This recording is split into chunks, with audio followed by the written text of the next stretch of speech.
Tetsuo 2, de Jean-Michel Tsukamoto. Non, c'est ça, comment il s'appelle? C'est qui son prénom?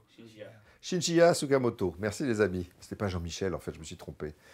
Oui, moi je suis pas un grand spécialiste du film cyberpunk. En tout cas, je me souviens que quand j'ai découvert le premier Tetsuo, donc le 1, qui n'est pas celui que vous allez voir, j'avais découvert une vraie bizarrerie, un film psychotronique complètement barré, qui était sorti en salle, dans les salles françaises, dans très peu de salles d'ailleurs, en double programme avec un moyen métrage de Yann Kounen qui s'appelait Vibro Boy.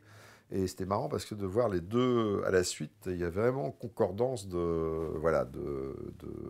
concordance entre Kounen et Tsukamoto qui était un peu sur la même longueur d'onde sur la façon de faire du cinéma déviant.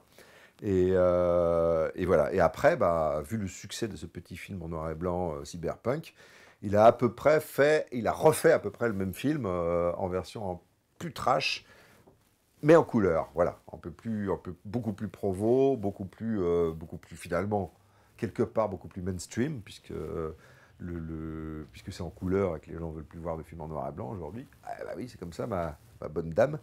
Et voilà, donc moi j'ai vu le film aussi, pareil, à l'époque, en projection de presse. Je ne l'ai pas revu. Personnellement, je ne suis pas un grand fou des films de cyberpunk, hein. Moi, je préfère les films avec Fernandel, par exemple, qui n'a pas beaucoup de rapport, mais bon. Mais je serais très curieux de revoir ce petit film où ce mélange comme ça, la chair et le fer, un peu comme dans certains films de Cronenberg. Voilà.